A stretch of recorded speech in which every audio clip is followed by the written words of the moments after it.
Welcome everyone to Podcow episode 1. That's your intro? Oh, down in the glass. Down the glass of wine. Well, I don't want to. This is where we're going to talk about games and PAX and lots of stuff that's happening in our lives. We're going to talk about PAX a lot, but I figured we could start by just talking about what we did for the last week, whether it's game related or just Rayman wanting to say he masturbated. I have not in the last couple hours, but Yeah. You're breaking that Ladies, he's addiction. ready right now. So, Dewey, what'd you do for the week? Oh, Jesus Christ. Well, finished editing and uploading and playing Saints Row 4, which most of you guys know. That was a great game. Enjoyed that a lot. So, I want to know, did you play Saints Row the Third? I played a little bit of it like cooperatively with Rayman, but I didn't play through the whole thing. How does it compare? Saints Row 4, Saints Row the Third? Saints Row 4 is for what it's aiming to do, it's a near perfect game. Like it does everything perfect. Like it just did everything right. Everything was fun. There was nothing bad about it. The only issues we ever had was just like cooperative issues, like staying in the game together. That was it, and that happened twice. So given I have not touched the game, I have not played it at all, but I automatically hate it. Whoa! of Why you course you throw do. hate? because it reminds me of Prototype, even though I love Prototype. Because there's so much flying around, okay? yeah, they did have that else. Yeah. Yeah, And so I feel like there's no point in driving a car. There's not. there's not. There's not. But I We like got the- driving cars. We got the flying power, and we never drove a car again. See, I don't know. The only time we drove the car was there were select missions that made you drive the car, and that was it.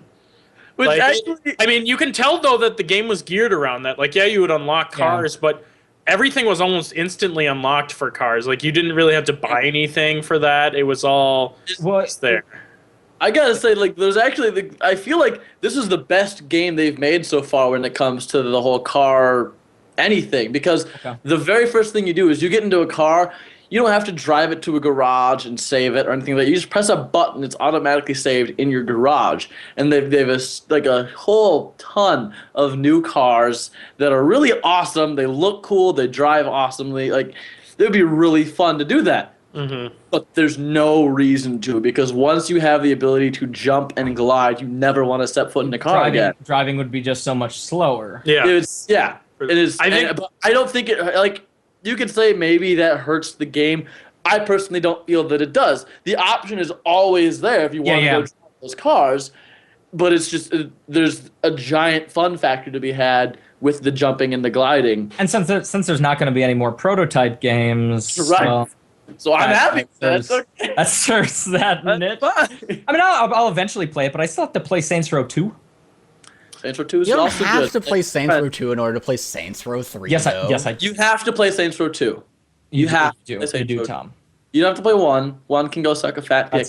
Yeah, I know you don't like 1 compared to 2. But Saints Row 2 is just a phenomenal game from start to finish. And I just have no reason, Tom, to go play Saints Row 4 before I go play Saints Row 3 and 2. It doesn't. It's actually, there's no rush for me. It's really good to go back and play 2. Maybe even 1, because in 4 there are a shit ton of references to older games. Things that Dewey didn't understand because he didn't play 2. There were things I didn't understand because I didn't play 1. Like one of the main characters in the game is Ben King. He is the leader of one of the gangs in the first game. I did not know that. I just thought this is some awesome black guy named Ben King, and he's with us. And awesome. And it's not until we played the missions in Saints Row 4 that I understood where he came from. Yeah. Also, if you haven't played the first game or don't know anything about the first game, you're not going to understand all the Keith David and Julius jokes. Keith David played the main character, the leader of the Saints in the first game. He played that character Julius. Spoilers. He ends up betraying you. Yeah. It's not until the second game, though, spoilers, that you... I can't block it out. Okay, I won't tell you what happens. Okay. Suffice to say, Julius is in the second game, but only optional. You don't have to do anything. So if you go and find him. But then they bring Keith David back in the fourth game. And there's a whole bunch Keith of jokes. David. Yes, he is Keith David. So they make a whole bunch of jokes about how similar the two characters are and whatnot. Is it just 2-player co-op? 2-player co-op. Okay. What else did you do, Dewey? Oh boy. I started playing Rome Total War 2, and I've seen a flurry of reviews on like how they've kind of modernized the game to make it easier, more simple, and a lot of people don't like that. What game? And Rome Total War 2. Total War Rome 2. Yeah, there you go. Official title. I've been having a really good time with it. I liked the first game. I played a little bit of it, not a lot of it. A lot of my friends played it a lot. But I've been enjoying it. I've been going through a Britannic campaign. Rome was not your favorite of the Total Wars, right? But that has completely to do with the fact that I am obsessed with like the Middle Age period, and I just like the medieval Total Wars better. But that's just I like that. I never played medieval. I only played Rome Total War, and I really really liked it. And I had like almost no hype at all for Total War 2. I was really excited for Shogun 2, and then I downloaded it. I had it all set up, and then I never played it. I have not played a Total War other than Shogun Total War. Since then, nothing. Wasn't Shogun the first? Yes, it was. Congratulations, Tom. Yeah, I'm a hipster. It's the best one, so I don't play any of the other ones because it was the first and the best. Yeah. Obviously. More people are playing them now? And playing them because they're crap. And people like mainstream crap. That's why. Bam. What else did you do, Dewey? Enlighten me on your life. Really, the only other thing, I guess I went to the state fair in the weekend. That was fun. Minnesota. Yeah. So Tom lives in Maryland, but us three live in Minnesota, and our state fair is pretty cool. It is. I eat a lot of corn dogs. State fair. I had deep fried bacon on a stick. And is that thick bacon that's like? Yeah. Oh, that's that's not good. There's no way. No, bacon it's is disgusting. Delicious. You're eating. I know that bacon is fat. That's all you're eating, but I feel like it's just that big thick piece of bacon is just gross. Well, the key is that you have to cook it by soaking it in fat and heat. It's not crispy, right? It can't be. No, it's not. It's chewy. Yeah. Is it like eating ham? It's like eating that outer ring of crap on ham. It's so good though. What? Outer ring. Oh my god, no, you don't have fat. this conversation anymore. No, this is one of the most delicious things I've ever eaten in my life, and I want more bacon now. I mean, I like bacon. Don't get me wrong. I love bacon. Yeah. Oh. That bacon was not good. I love bacon in my cereal. Oh, that's the best. The only thing I had at the state fair were corn dogs and then the gator nuggets and gator on a stick. Gator on a stick. I didn't even get any cookies, like Sweet Martha's cookies. I didn't either because the line was so long. But you know what I did have that I never had before? It was white wine cherry slushy. Oh. And it was that sounds really good. That sounds really good. There was white wine though in it, and you drank it. Slushy. Yeah. It was the cherry flavor mostly, obviously. No, the drink was red, so it still counts. I know. I'm pretty sure Raymond didn't have this at the fair, but you said you had it at the Taste of Minnesota, the beer garitas. Which beer and a margarita, those things were delicious. Like holy crap! I had 3 of those. I usually went to the fair inebriated somehow at the start, so I didn't care that much to become more so as I went. I hung out at the Miracle of Birth Center. I went there last year. Raymond sends me the Snapchat of a little baby pig with the caption "Future Bacon." Oh yes, it was beautiful. Get them young. I luckily didn't have to see anything get born. I went to the same place this year. And on the first day, it was like 99 degrees outside. So I was only there for like 2 or 3 hours, and I practically died of a heat stroke. But I was drinking water. But who'd you go with? My girlfriend. Okay. Yeah. So not with Dewey. Wait, what's her last name and social security number though? We were going to go with Dewey that day. I ended up going there. He went up way later than he said he was going to. Way to follow my lead. I was showing up late. We left before he got there, but we met up with him on Sunday for a couple. Monday. Monday? Last day of the fair. Yeah, Monday. That's the right day. Whatever. A day is a day to me. I don't follow these societal norms that you keep with your society. Whatever. It was fun. We went through the maze. There's a maze there. Where? I don't know. I think it looked new to me. I'd never seen it before. Yeah, I hadn't seen that either before. It was like a legit maze too. Right? I went into the haunted house for the first time. How's that? What? I've been to the haunted house like 8 times, and I've lived in Minnesota for like... No, it's not scary at all, right? listening. Of course not. Of course it's not scary. But there were these 2 like 14-year-old girls behind me, and they basically were just trying to run me over the whole way. And I was walking intentionally slow. So it was scary in the same way that thinking you might be trampled to death by teenagers is scary. Well, I mean, if they were a little bit older, it might be kind of arousing. Of course it would. I mean, the teenagers at the end of being teenagers are super hot. That's just a fact of life. Yeah.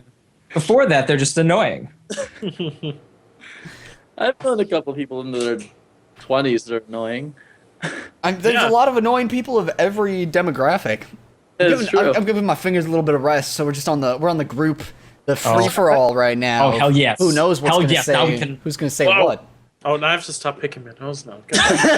Oh no, I've gotten every single time you've picked your nose so far, dude. Good. So is that pretty much all you did then? Do it. The last thing I did was I started Rayman Legends with Rayman, which has received, unfortunately, very, very small fan support. Nobody's that watching video is it. on life support. If you guys are loving Rayman Legends, you need to go and just like it, but you need to also go on social media and just be straight up whores for that walkthrough. Because otherwise, it might not make it, okay? It's dying. Yeah. It's gasping for air, and it needs you. Imagine that game is in Skyrim, and it's about to have its head chopped off. It needs a dragon right now to come and save it, or it's not going to happen. It's going to go the way of Darksiders, folks. Oh dear. Yeah. Do we really want to get into the game of listing every game we haven't finished? Because I don't think we do. I don't think. No. Not particularly. Yeah, but that's more or less what I've done. But how good is it? Does it like live up to the? Yeah, it's a really fun game, especially like I know Raymond's been saying this with a lot of different people. It's fun with more people. Like, yeah. Is it better than Origins? Yeah, it has Origins in it. It does. You can play Origins in Rayman Legends. But I would say it is better than Origins. Controls? Huh? What? Can you play Origins with the Legends controls, or is it just Origins? Well, so like what you do is like as you progress through the game, you slowly unlock Origins. Like you can unlock those maps to play on in Legends. So and the whole game's in it, so I have not played Origins, not played Legends because I don't play games. I played a little bit of Origins with Dewey. A little schminchy. Origins, I think it was over at Zach's house, and he fell asleep or something like that, and I played it for like 6 hours straight, and I was just playing it to like get used to it, and I just I pretty much beat the game like in one sitting more or less. But oh yeah, I vaguely remember that was a long time ago. Yeah, and then Lady Gaga turned up. Lady Gaga was pretty awesome. I didn't expect her to be there. How did that video do reception-wise? How many people hated you, Raymond, being Lady Gaga? For the record, if you have no clue what's going on, go back and watch the Rayman Origins walkthrough.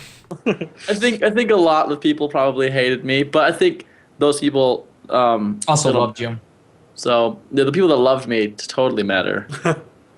Oh, I just realized now that I only have to be looking at one of these cameras. I forgot that I had 2 set up. So Raymond, that's me. You pretty much do everything with Dewey, but was there something that you did that Dewey didn't? Without Dewey? Yeah, I know. And State Fair doesn't count. State Fair doesn't count. Because we talked about that. We did.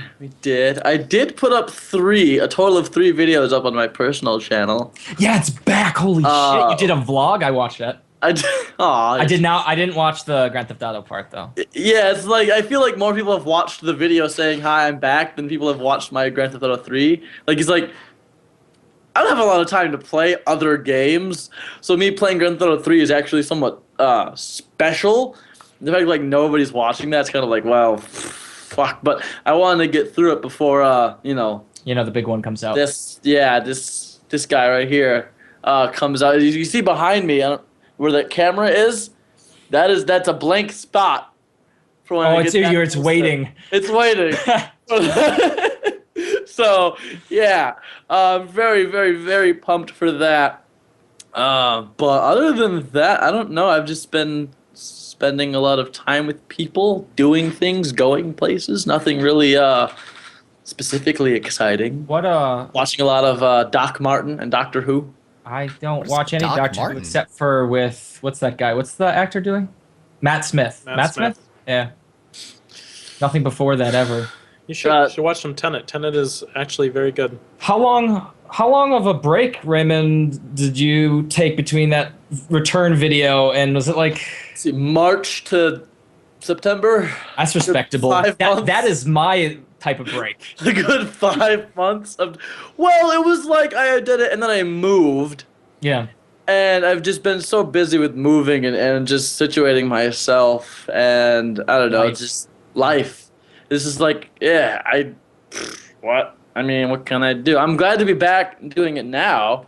That's good. But I don't know. It's like we'll see. Grand Theft Auto 5 comes out in less than 2 weeks. It's like the Steam doesn't get rolling. That might it might be another 5 months, and I don't want that to be the case. I don't want that at all. So, Tom. Yeah, Tom. What did we do?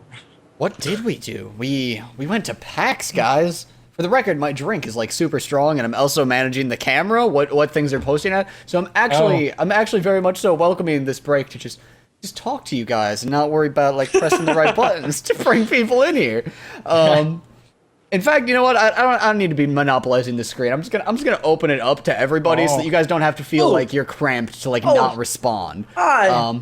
Even though I'm mostly gonna be talking. I've got a note card here about all of the shit that happened at PAX.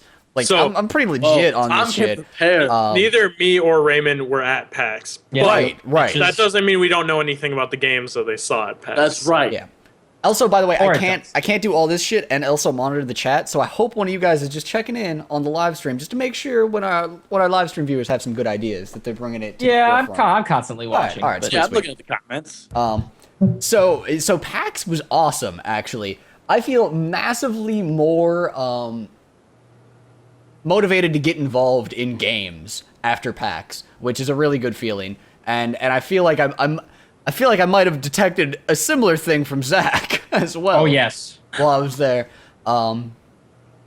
for multiple reasons. You know what my most disappointing thing about PAX was? Let's do Adam this. Sessler. Adam Sessler. Yeah. I'm sorry, Raymond. The Rev 3 panel was bad. Oh, the Rev 3 panel was really bad. That's true. He was always disappearing. We didn't even get to. We talked to Max Scoville. That's cool. Max Scoville was pretty cool. But all in all, the Polaris crew, which is the game station, their new name, they were much cooler than anyone at Rev 3 Games. I didn't even know they had changed their name. Yeah, it was really cool. Chad. No, it doesn't matter. I've given Dodger Adam Sessler a I beat hug Dodger at Towerfall. So yeah, Dodger. What? What I wanted, Raymond, was Adam Sessler's business card, but I never got a chance. Zach now collects business cards as if they are collectible trading cards. He's very intimidating. I've hugged the man. So have I. He would know that we're like brothers. You're connected. Yeah, he and I. Whoa. So we're good. Tom, though, before we continue talking about PAX, anything else besides PAX? Because that's pretty much all we've got, right? Like, this is PAX monopolized our lives. It did. It was really, really intensely cool. So I actually did some stuff on my personal channel. I posted a little playthrough of Wasteland Kings, which is a roguelike shoot 'em up. There's also a severe visual update, which if you want to see that sort of thing, you've already seen it, so I'm not going to bother talking about it. And there is a video about Hideo Kojima, who I mispronounced the name of constantly because I'm horrible at Japanese pronunciations. Hideo. Yeah, Hideo is not how you pronounce that. It's not like video with an H. It's definitely Hideo. Anyhow, about him and a little bit of controversy that he raised on Twitter, mostly through misinterpretations by Polygon and IGN, I feel. Is it the more erotic thing? Yeah, like, he was like, I made this character more erotic. Recently, I've been making characters like this, continued. And then he says, I like to flesh out their background, their settings, their everything. And, like, Polygon grabs this and says, Hideo Kojima is making all of his characters more erotic. And it's like, no, he's making his characters distinct. He's like, I saw the headlines, it's like, Kojima states that his characters are going to be more erotic, specifically for cosplay. Yeah. Like, what? What? And I think that I posted a better interpretation of his tweets on my personal channel, so go check that out if you're interested. I have a beef with games journalism as well. It's different than the Hideo Kojima thing. It's Game Informer. Here's what happened. Irrational Games laid off, I think, 8 people. They did. Yeah. Yep. That's and not... Game Informer posted this, right? It's not major, right? It's just it's 8 people. Sad that they lost their jobs, I guess, but 8 people. Right. And then Game Informer did their take about how those people were let go probably because the sales for BioShock Infinite are lessening. Like, this is total bullshit. They got let go because the game is no longer in development, so their work is no longer needed. Not because it's not selling well. That's not how how business works. And how does Game Informer not know this? And it irritates me. And I mean, the really cynical answer is they already do know this, and they're just playing it up because that will get more viewership on their site. Oh, those bitches. Yeah. You know? It's the world you live in. That happens, unfortunately. And not just video game journalism, but every kind of journalism. Well, I mean, if someone loses their job after working on BioShock Infinite, they're not exactly going to have a tough time getting a job in the future. Right. Right. It's a trash game, I'm not hiring. I worked on BioShock Infinite. Now give me a job. Basically. I mean, I also would dare to say that if they are one of these 8 people, I mean, first of all, it's not a large number. It's not like they're laying off half their studio. Right. I would imagine that, you know, I would give Ken Levine and Irrational Games a little bit of a benefit of the doubt that these were not essential personnel. Like, these are just guys maybe marketing, maybe fixing up some bugs here and there. You know, QA. I don't know. I don't have any information, but I would give them the benefit of the doubt as much as I can. Yeah. But I will not blame Irrational and be like, oh, it's so sad. It's obviously 2K Games' fault. It's 2K. Those bitches.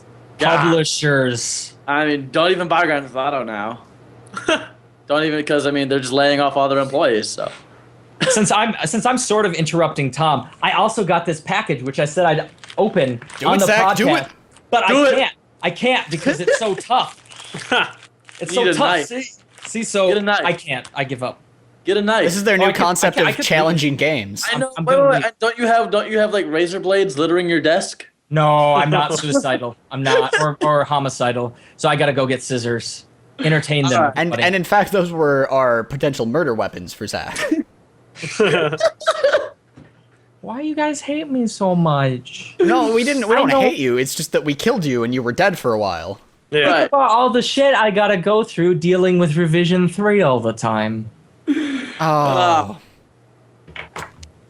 All so right. we love Revision 3. They're the best. They're our partnership network, and they're the best partnership network, right? Right, guys? I do actually like Revision 3. I don't watch a lot of YouTube content. I really don't. I will watch the random PewDiePie video in like once a month. But I do legitimately watch a lot of Revision 3's content. I like Rev 3 games. Informative, and it's not like Rev 3 games is what I mean when I say Revision 3. Yeah. The partnership network we find ourselves a member of. I just wish that they were like there's things that they know. I'm gonna leave it at that. There's things that they know that they could be doing better, and I wish that they were. That's all. Such as telling it's not us like we hate them or anything. It's we don't know how much money we're making, and when you're supporting 4 people off a YouTube channel, that can be a little bit important, just a little bit. Okay, I opened it. Oh my word! Packaging's destroyed now. Is it a dildo? It's actually exactly what I thought it was gonna be, and that is NHL 14. Called it. Who wants to play this with me, guys? Does it support 8 controllers? I love like games. Xbox One. It's what the hell? I don't know. It might be online only. What? Zach, when does this game come out? What? Show us the back. Okay, Show us. I think this game comes out. Players 1. Can you see? No, that's impossible. We got a focus issue there. Sorry. Yeah. Players 1 through 7. It says. So maybe that's. I guess it probably supports 7 players. But does the PS3 even support 7? PS3 supports 7 controllers. Yes. Okay. Wow. Sweet, then. What you're saying right now is crazy talk, Raymond. No, it's not. I've never heard of this. Games support 7 controllers? This is... PS3 supports 7 controllers because that's how many doodads, Bluetooth supports. Who asked me when it's coming out? How does that even happen? Because all programming happens in base 2. I asked you how many or September 10th thing. It's a Bluetooth thing. That's all there is to it. It's pre-release, baby. Oh, yeah. Yeah. I opened it. Look at this. Check this out. Are we going to do a full... This is what it... The disc is not even... Like, it was loose. Thank you, EA. I'm going to keep the camera on Zach for his unboxing here. Oh. What's the smell like? It actually smells like pretzels. Where's the manual? You gotta smell the manual. That's a thing. Yeah, the manual. Okay, you guys want to see the manual? Oh, I missed the good old day manual. 4 pages. Black and white. You know, I've not played an NHL game in ages, like since I was a kid. They're good though, I think. They always get good reviews. It's just I never got around to it, so we should totally play it. I'm not opposed to sports games. I really enjoy any games that you can play competitively or cooperatively. And well, Tom, if you want to come to Minnesota, you can play it too. 100 part. That's true. I don't own the copy of the game at all whatsoever, so it might be a little bit difficult for me to play this game. Just get a good shot at Zach swigging here. Oh yeah. Okay. So I'm good to go now. I'm good to go. All right. We're getting back. Are we getting to PAX or? Yeah. Yeah, let's start talking about PAX and the craziness and my visions that I had because I was on drugs the whole time. That's not true. I wasn't on drugs. I set out with the goal of drinking the entire time I was at PAX. Wait. Well, let's scope that back a little bit. You said you wanted to maintain a buzz, so you were always feeling bold so as to approach people that would otherwise intimidate you. You know who I talked to, Raymond? I already told you this, so you know. The creative director for Assassin's Creed 4, Asif Manvi. Asif Manvi, which is not the guy's name at all. It's definitely not Asif Manvi. His name is... It's some other somewhat similar, but really not at all Arabic/Middle Eastern sounding name. Let me check my phone since I have his cell phone number and see what his actual name is. I'm pretty sure you put it in your cell phone as Asif Manvi, though. Asif Manvi, for those of you who don't know, is one of the Daily Show correspondents. I don't know who that. I know who Zach is actually talking about. So his name is Ashraf Ismail. Asif Manvi. I did get to play Assassin's Creed 4, so that's significant for me. Yes, I did too. It was like the developer playthrough that you guys have seen. I'm so sorry they didn't allow cameras within anywhere of it at all, so we don't. Okay, so this is some bullshit, Raymond. I address you because I don't want to talk about WWE to Dewey. Because Dewey will rage on me. All right. But WWE 2K14 is there, right? And their booth it's set up like a wrestling rink with ropes and stuff around it. Pretty cool, right? Yeah. And I'm trying to go around and film all the booths. So I'm filming the booth. It's pretty much empty. There's a whole bunch of stations. There's like 2 people there. There's this really cool Asian guy who is just looking at me and giving me this eyebrow look of like. And then so I start filming, and immediately a PR person is on me saying, "You can't film. I don't even care about the game. I just am getting a shot of the booth." And then she's like, "You heard it here first, matter. Folks. We don't care about the game." And I'm looking at her confused. I'm like, "You do realize that I've been filming the whole time? So when you say I can't film, I just did." And this sort of I did the same thing at the Assassin's Creed 4, which was at NVIDIA. So the Ubisoft Frag dolls, right? They were saying there's no way you can get hands-on with Assassin's Creed 4 single player here at PAX. We're not doing that. Turns out NVIDIA had Assassin's Creed 4 playable in their booth. Of course. And the rule was no filming. So, and it's all public. Like all of what we played, you could see online already, that gameplay. Right. It was nothing new. It was just cool to actually play it. Right. And there's a bunch of NVIDIA people around me because I have the big camera around my neck, so they're watching me, and I'm trying to play it off like I have no interest. I'm filming around Assassin's Creed, not doing it, and I back off. The moment I pull up the camera to film Assassin's Creed 4, they're immediately on me. So while he's talking to me, being like, "You can't film," I'm like, "Oh, I'm not trying to shoot gameplay. I'm just trying to get videos showing the booth and Assassin's Creed being there." He's saying, "I understand, but we want to be able to continue to have these cool games here at our booth, and Ubisoft said no. The whole time I'm just filming the booth as I'm talking to him. Oh, you scamp. You scamp, you. Yeah, I like breaking the rules at PAX. Well, I think like that's one of the PAX is awesome. I'm disappointed I didn't get to go this year, but it is funny to see there and just like the disconnect between all the different booths, like booths that have, like you're saying with Ubisoft and Nvidia, like how there's no communication there at all, and that's everywhere. It's just like some of it's funny, some of it's frustrating. But it's just like, how do they do that? The one thing was I was constantly running late to every single panel I wanted to go to. Late, like to the point where it was starting when I walked in, so I didn't get any good seats. Like, remember when we saw the Assassin's Creed 3 panel, we got like second row with the PR people, so that was really cool. That wasn't Assassin's Creed, that was Bioshock Infinite. Bioshock Infinite, no, we had front row. First row for that one, yeah. And so that was cool. But that didn't happen really this year because I was always running late.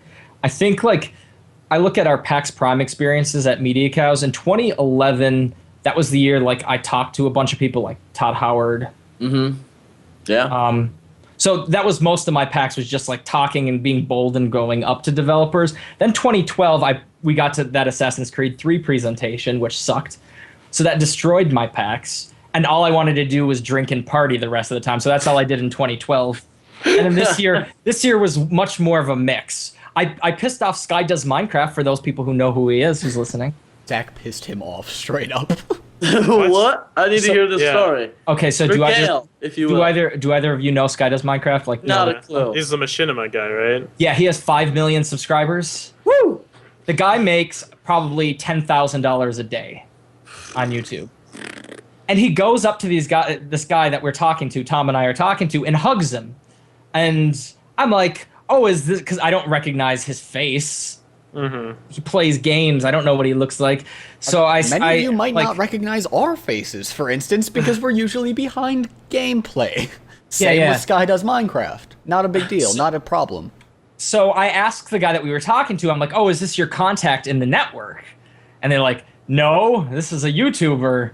And I kind of stopped listening when he said what channel it was his. And so then after they said like Sky Does Minecraft, like, so what do you do on the channel? And they all look at me and are like, he plays Minecraft, and he just was giving me death glares the whole time. All right, so your Sky Does Minecraft. Okay, but it was too late. Yeah, it was the I didn't recognize him. Sown. To be fair, Sky Does Minecraft sounds a whole lot when like a couple people are talking at once, like this guy does Minecraft. Yeah. But he liked my shirt. He gave me a compliment while wanting to kill me. So that was... there were icy death glares. I know, and that's it's just unfortunate. some Sky Does Minecraft. Shirt. We're really cool with you. If you want to do videos with us anytime, I'm sure you're watching this because you it's not like you're making $10,000 a day and like just constantly doing hookers and doing blow and whatever the hell else is fun for that day. You're watching this live stream right now. We would do videos with you. It's fine. Don't worry about it. That's an accusation, Tom. Doing blow. I don't think Sky Does Minecraft likes you. Tom Molly, how dare you insinuate such accusations? You know who else was at the Polaris party? Toby. Right? Kobe Bryant was there? Toby Turner. Oh. Wait, what? I was there and I didn't see Toby. Yeah, no, he didn't venture into the room with the actual party. He was just talking to people outside in the hall. And we were too busy playing Towerfall, which is... Towerfall is so good. Fuck Toby, I don't care. Yeah. Do you guys know Towerfall? Not at all. It sounds like a game where there's a tower and then it falls. The description that I heard from Tom was it's like Spelunky Deathmatch, but better. Okay. Have you played Spelunky Deathmatch? No. I've played Spelunky. I would say it's like Super Smash Bros, but with guns. Well, bows and arrows. That's not a good. And so we were playing 4-player. It's only on Ouya. Which for the next 6 months or so. But Tom and I were screaming. Tom and I were screaming for like 2 hours straight the whole time. And I beat Dodger at it. Yeah. Some of you might know Dodger. We're just upsetting all the big Minecraft, or all the big. No, Dodger's cool though. It's not like she was the only reason why I'm so happy about beating Dodger at Dodger's a Towerfall she? is because she had talked mad Look up her smack channel, Raymond. at the Polaris. Yeah. At the Polaris podcast, she had talked mad smack about like crushing people at Minecraft, or not Minecraft, Towerfall. Towerfall. And so then she showed up, and I had started playing it that night, but it turns out I'm a little bit good at video games. Whatever, not a big deal. It's not like you do them for a living or anything. It's not like she does. Not like she does them for a living or anything, Raymond. What? Does she? We had my back though. Sky Does Minecraft is the guy who calls gold butter. Yes. Well, I'm answering that for someone in the chat. It does look buttery. You're right. Yeah. You know what? You know who's better? Yogscast. Take that. No way. Nobody. Shots would have agree been with fired. you. You know who I have a problem with right now? Total Biscuit. Whoa. Because Total Biscuit did not understand Dodger's love for Towerfall. Oh. And Towerfall is the best game at PAX. Minus Knack, because Knack is made by Mark Cerny. Okay. So did you guys get to play any PlayStation 4 games? Yeah, I played Knack. That's it? Playing PlayStation 4 games at PAX was frankly easy. I think even if you weren't pressed, you could just walk up, wait in a line of a few people, and play a PlayStation 4 game, which I don't understand! What is Really? wrong with you normal PAX goers? Form a fucking horde and just rush that shit. It's awesome. I feel like the two longest lines at PAX were the new Telltale Games one, The Wolf Among Us, or The Wolf Within, or whatever it's called. And Titanfall. It's The Wolf Among Us, yeah. The Wolf Among Us. I have to ask, how you play the PlayStation 4? Mm-hmm. You've held the controller in your hand. I'm assuming there was some sort of attachment to it, which made it slightly bulkier than it normally would be. But how did it feel? Like, what were your personal really good. impressions? Yeah? It's really good.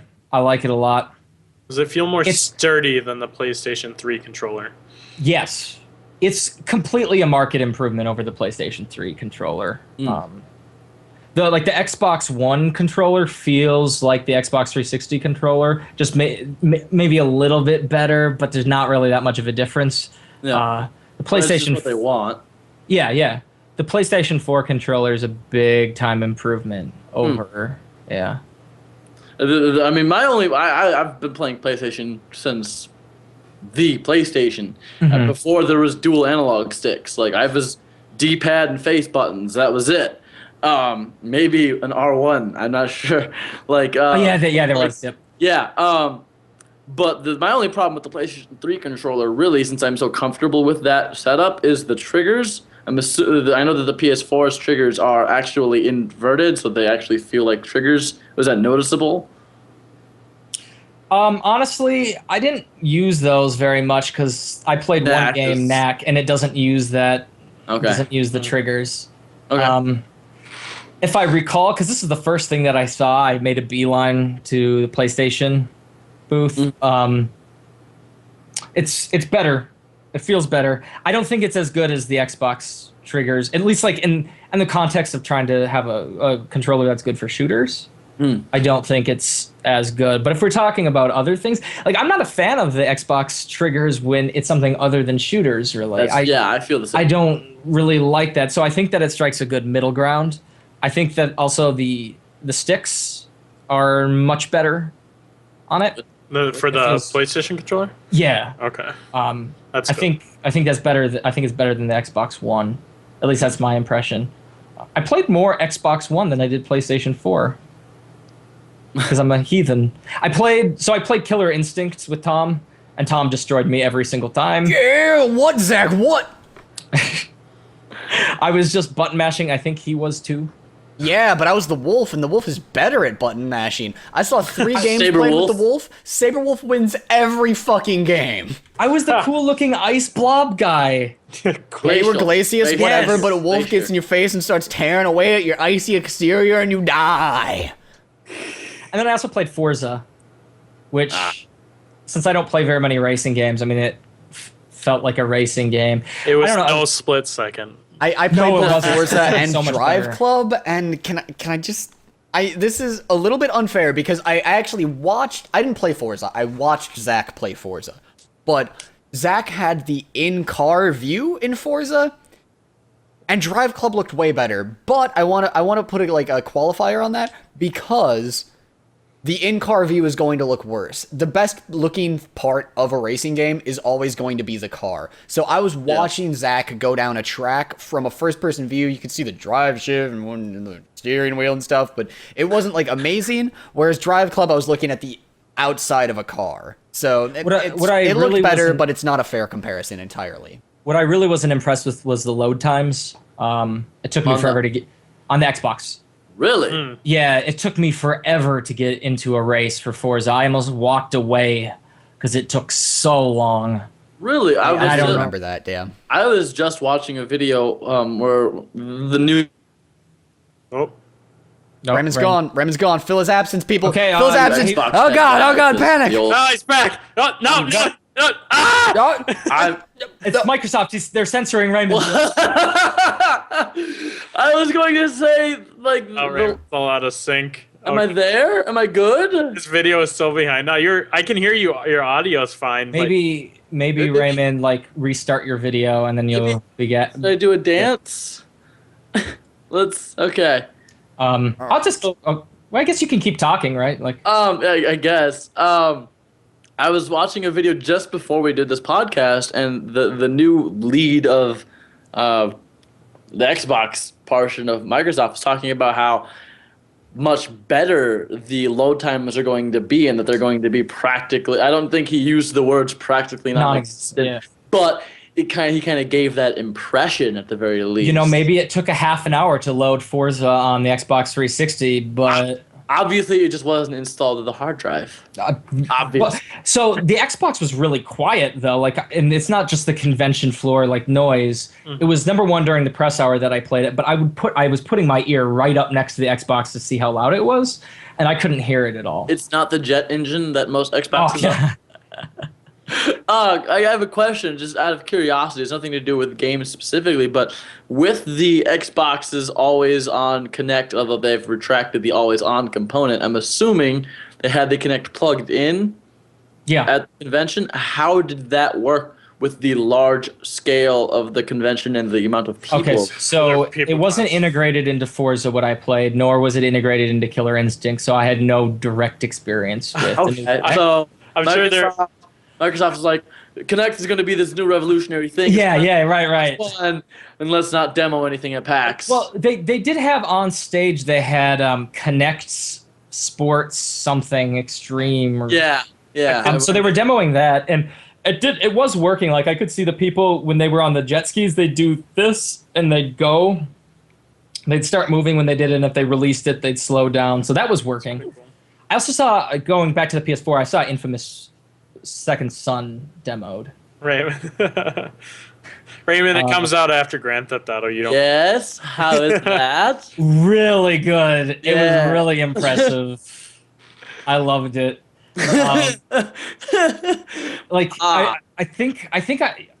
So that was the last thing that I saw during the press hour. I got in at the end of the press hour. For those of you who don't know, like, the first day of PAX, the press gets in an hour early, and so during that time we can just go check. Okay. All right. So back to Infamous Second Son until Skype interrupted me. So one of the most impressive things that I saw, I don't know what has been demoed because I didn't really pay attention to Infamous before I saw the presentation. He went up in the air, right, and did the slamming down bit that they showed at the end of all the trailers. Yeah. Did you guys, have you seen the T-Rex skeleton that was destroyed? No. Okay. So what he did was he flew up and slammed down on enemies with a T-Rex statue in the middle of almost like a plaza, and he goes down, slams down, kills all these enemies, but it also destroys the T-Rex skeleton, and so it like crumbles and falls, and it just looks really realistic in how it falls, and so that's how the demo ended. And I asked him right away, like, is that just something that was specifically made to do this? And he said that no, if you do it anywhere, it's going to have damage effects on the things around you. So I thought that was really, really awesome and really cool. That is my number one game that I'm looking forward to for next gen systems, both the Xbox and the PlayStation 4. Infamous Second Son is just blows me away every time I see it. Yeah. And I want it in my hands. Wait, let's actually go around and do that. What is your most anticipated game for next gen consoles? Let's start with Zach. My most anticipated game is Knack. And why? Because hopefully I get to talk to Mark Cerny at some point. Just by saying that's that. it. If any of you guys that are watching this have not heard Mark Cerny speak, just go listen to him. And you won't be... I can't stop. I've listened to every video of Mark Cerny speaking. It's something about his voice, his passion. I'm in love with the man. All right, and Raymond, you said Infamous Second Son. Why? We're talking about next gen only, not current gen. Right, only next right? gen. Not your most anticipated upcoming Grand Theft Auto 5. Yeah. I see the live stream comment saying that, so I just want to clarify. We're not talking about current gen games. Yeah, Infamous Second Son. When they unveiled that at E3, I believe it was E3. It might have been the actual PlayStation reveal. I'm not sure, but either way, I've played both of the Infamous games, and this one looks so amazing. It's going to blow the last two Infamous games out of the water, I hope. But what really got to me, what really sold me on it, other than just, yes, new Infamous game, was that when they first revealed the first trailer, whatever press show it was at, I can't specifically remember, it was this beautiful thing. It was a gorgeous-looking trailer. You know, it was just like, all right, cool, we're pumped up for it. But we're like, okay, CG trailer. We'll wait till we see some gameplay. Somebody tweeted at the developers, Tucker Punch, when are we going to actually see gameplay footage, because that was the trailer. And they responded to that with, what do you think most of that was? And so just the fact the game actually looks so good that they can just use that for the majority of their trailer is just like astounding. And I know that's what people should come to expect from next gen systems, just on like a base level, I would hope. But still, the fact that they pull it off so seamlessly is amazing. It really does feel like when you are, like when I was just watching it being played, like the city's very big, and it doesn't feel like what's far away is just in the background. Like it just feels all connected. I get that feeling sometimes in games where it's just like, okay, that's far off. That's not really part of what's relevant to me. Right. And it just all feels very connected and good. You know what would be cool? I'm surprised was it playable at PAX? No. Okay, because it would have been cool. I wanted to play it. The Infamous Second Son is set in Seattle. So it would have been cool to go to the Seattle Convention Center in Infamous 2. That'd be great. Just see what's there. They could have a PAX event that won't be in the specific game, but there's just like massive crowds of people at the convention center. That could be cool. I asked every Sony person I could find, like, so I'm press.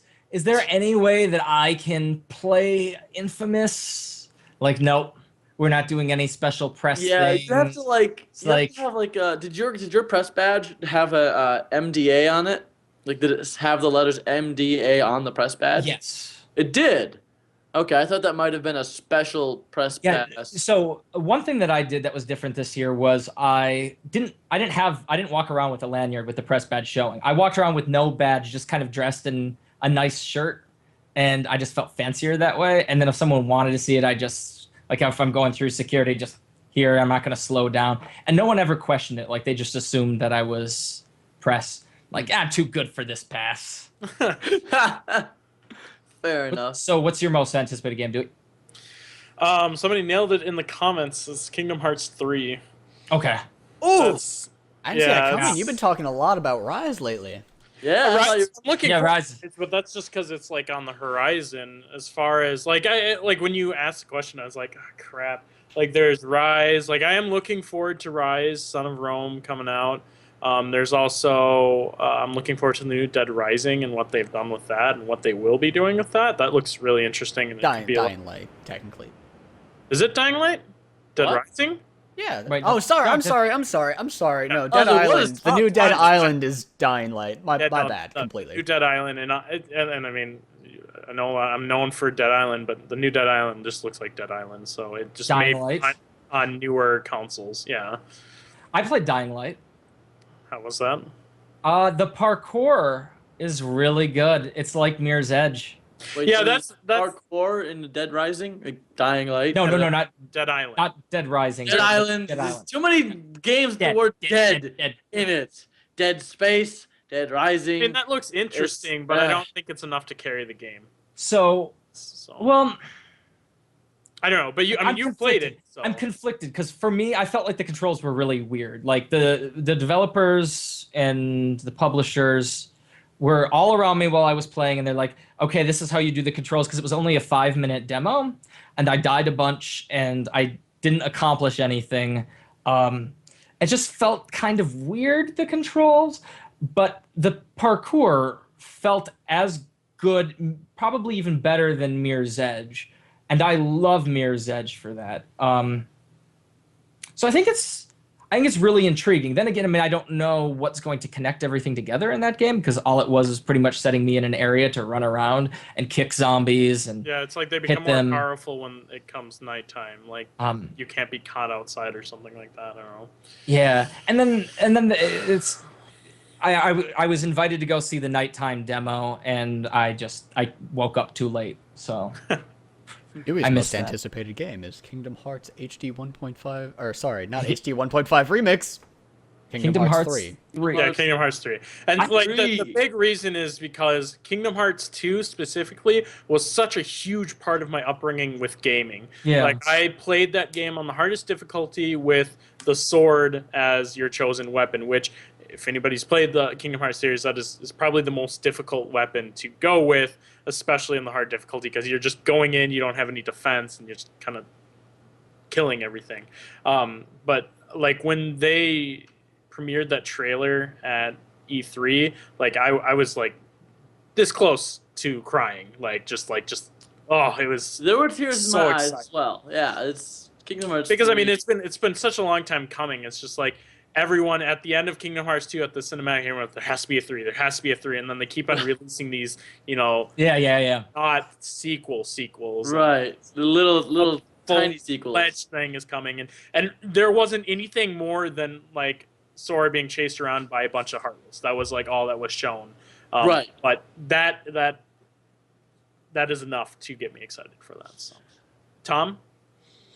I'm going to lead off. I actually expected either Titanfall or Rise from Dewey for some reason. I want to see his reaction to that, so. Titanfall, I'm not excited for at all. Titanfall's hilarious. Whoa. At all. Like, I haven't played it, so I mean, it's just everything. My defense, not that it means anything because you're all going to tear me apart for it, is that it looks like Brink to me. And Brink was promising. I was really excited for Brink and all the different combat and the action, the moves that brought, but that was just too overwhelming for the game itself, and I just didn't think it pulled it off very well. So but I mean, to be fair, I have a lot more faith in Respawn than I did. I don't even know who developed Brink, so Splash Damage. Yeah, I have a lot more faith that they'll create a good. I think that game. sounds right. Yeah. That sounds right. So interesting thing with Titanfall, because I haven't played it yet, because I'm going to go to LA and play it there for like 8 hours next week. Not a big deal, whatever. Totally not a big deal. Whatever. So Titanfall was a big part of the Xbox area, the Xbox area, and so was Battlefield, but both were playable on the PC. So when you were playing it, you're playing the PC version of it. With an Xbox One controller. So I felt like... If Xbox One is so great, it should be playing on Xbox One, but they chose PC and tried to pass it off like, oh, it could be Xbox One because we're using the Xbox One controller. Titanfall is probably going to be amazing, though. I'm super looking forward to Titanfall. I agree, because, all right, so Dewey was saying that, like, the movement in Brink ended up just kind of being cumbersome, and in Titanfall, it's largely you hold space. If Dying Light is a parkour zombie game, you could maybe even say that Titanfall is a parkour first-person shooter with jetpacks. And it's been too long since the last first-person shooter that has had good movement. I don't know that the genre has advanced much in that respect since Unreal Tournament 1999, which is a long, long time. Like, you could hop off to the side. There were mods that allowed you to double jump.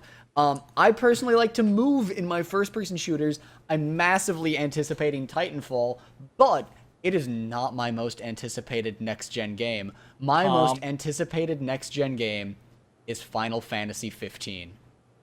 Because it looks like, while I want a group chat of everybody's just... There's Dewey's sister. She goes by at the perfect moment. Final Fantasy 15 looks amazing! The movement in that game and the ability to dodge attacks with teleports is... It blows my mind that that's in a Final Fantasy game. What's been holding the Final Fantasy series back in my mind all along is gameplay. And they've been moving towards more active gameplay, but in a sort of MMO-ish direction. And suddenly, in these Final Fantasy 15 demos that I'm seeing, I see them moving forward in a massive jump that's more akin to taking Kingdom Hearts and going beyond that. And with the storytelling that Square Enix has had, I'm so looking forward to Final Fantasy 15 that it's almost too much to bear. They have my heart. Almost all to them, except for Dark Souls 2 is coming out, which isn't next gen, but I'm so anticipating it. Now with I don't know very much about Final Fantasy 15 at all. Like I can't even recall a trailer. But is it still like the turn-based combat, or is it God, no. Okay. Turn-based combat has been out since Final Fantasy 11, which was an MMO, but 12 and 13 have also not had any turn-based combat. Final Fantasy 14 is also an MMO. Now Final Fantasy 15 and 12 and 13 have had MMO-ish combat. Like you had AI teammates, you could give them different AI routines to run, essentially, whether they were going to be aggressive or healers or defensive or try to keep themselves safe or rush into combat's way. You could control all of that in Final Fantasy 12 and 13 through just assigning them an AI, basically. Final Fantasy 15, it looks like they're planning on doing the same thing, but they're managing to give you an absurd level of just mobility and freedom to not MMO your way through combat where numbers end up winning it for you, but instead a giant monster swings his sword at you, and when he gets to right here, you teleport through his hands and come and slash him in the face. Looks amazing. Awesome. I have no comment. I haven't played a Final Fantasy game since like 9. I've only played one Final Fantasy game. Final Fantasy 13 too. Ew. Ew. Like, and I played that for 10 minutes. I have I suck. I have never played a Final Fantasy game. The closest I've come is Kingdom Hearts, but yeah. I'm not opposed to them by any means. I've never been super drawn to them, but the way Tom's talking about this one, it's definitely something to keep an eye out for this time around. My history is that Final Fantasy 2 was the first game that I actually just went to a shop, picked out a game based on cover art in the back of the box and said, "Mom, I want to play that one." And she actually, wow, she was so savvy. She was like, "Now, that's a role-playing game. It's not gonna be like Zelda. You're not really gonna know, it's gonna be turn-based. Are you okay with that?" And my mom sat there like a saint and read all of the dialogue to me because I was too young to read at the time. Nice. And That's actually, adorable. it was a game that helped me learn how to read because I got sick of that eventually, that I could only play when my mom was there. And Final Fantasy II is more than any book, it helped me learn how to read. And then I played Final Fantasy III, yada yada yada, every North American release up until 10, I guess. And I even beat 10-2. And then 11 was an MMO and I got turned off. And then 12 seemed to borrow the combat system from 11. And Final Fantasy 11 I mostly got turned off because of how damn long it took to gain a level in that game. You could play that game for 4 hours to gain one level, and then that only put you a 1/8 of the way to getting to be a summoner. And really what I wanted to be was a summoner, and you have to start as a white mage, so you're healing people, and it's... Ugh. And then 13, 13 had a 13-hour tutorial, and after 11, I just couldn't play it. And 12, that one I just dropped the ball on. 12 I should have played, 100%. 13 I gave a legitimate chance to, and if your game has a 12-hour-long tutorial, some people are going to drop out, period. Are you going to play Lightning Returns? That's a good question. It looks like it's in the direction of Final Fantasy 15, where it's an action game. In all honesty, the first time that I gave it a chance was when I happened to be at the Square Enix booth waiting for Zach to show up, and we ended up just watching some Lightning Returns. Like, I ended up filming the screen a bit even, because I was like, this is actually way different from what I expected it to be. So I saw a game at the Square Enix booth that I'd never even heard of, Murdered Soul Suspect. What? I've heard of any of you guys? No, I haven't heard of that. You play as a ghost who can possess people, and you're trying to solve your murder and other people's murder. It was being demoed. It a DS game like 8 years ago? I don't know. I can look it up. It's for It comes out in 2014. Let's see, but it actually looked really scary at some points because there were demons that would try to attack you, and it looked kind of cool. I don't know. Square Enix also had the Deus Ex Human Revolution on Wii U, and that was terrible. Oh, it was terrible, really? Yeah. But I think Ubisoft says it's the best version of Deus Ex. Okay, so I think, Raymond, you were thinking Ghost Trick Phantom Detective, since that's what the Wikipedia... Yeah, it sounds like the exact same thing. It's been compared to that, but it's not in that. Okay, so Deus Ex, loved it on Xbox 360, loved it on PC. Oh my god, it's just so amazing. But the Wii U does not control it well at all. The booth was shit because the sound was broken. Like, you could not hear people talking. Instead, it was just loud, crackling audio. Oh, jeez. I did not like how it played at all. I walked away. Completely unsatisfied. My disappointing booth of PAX was, and this seems like a good time to mention this, the Oculus Rift booth. It pains me so badly to say that. I want to see, get everyone's reaction in here. Oculus Rift was the single coolest thing that I saw at last year's PAX Prime. It was a behind closed doors demo of Doom 3 BFG edition, and it blew every single one of our minds. I think it was awesome. Not Zach, maybe, but Zach is basically it just made me motion sick. It did. I did get a little bit of motion sickness from it. I don't think it was too bad. Me too, but I had just eaten a convention center hot dog. Definitely the most awesome thing was, remember how it was to aim, how it just, you look and... Yeah, well, I mean, I think the biggest thing... I think I took away two big things from the Oculus Rift. Remember, this is a year ago playing Doom 3, HD, basically. My two things I took away from it is I walked up to a table, which you can do in whatever game, and it's whatever. It's just a stupid table. But with the Oculus Rift, you can actually feel like you're standing at that table, and you can reach out and touch it, and you physically can't touch it. The table doesn't exist. But that was a cool feeling to have. The second thing was, you see, lots of games have monsters in them, or aliens, or whatever, and you shoot them, whatever. They're there. But wearing the Oculus Rift, you could actually sense how tall these things actually were. You could feel like these aliens actually are towering above you. And you're like, it's like, holy shit, these things are huge. It actually gives you a little bit more of a sense of place and maybe a little bit of fear. I don't know, whatever. But it was really freaking cool. And I think that would be a great thing. Now, Tom, you got to use it. Did you use it at this PAX? The Oculus Rift booth was 2 demos. One of them was Hawken, and I didn't get to check that one out.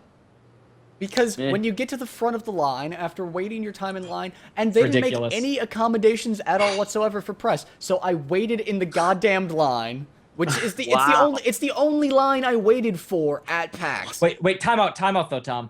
I think a big problem you do is you go up and say, "Are you making any accommodations for press?" And that's not good. Grovel and beg.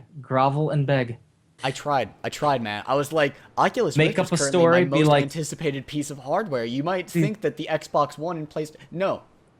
Colby, it's my birthday, and this is the one thing that I care so much about. Can you just give me a chance, right, Dewey? I refuse to straight up lie. My dog died, I have cancer, just... all these things. I have not lied about that before. It was Nick's birthday. Legitimately. Yeah, he does have a birthday around PAX time, so.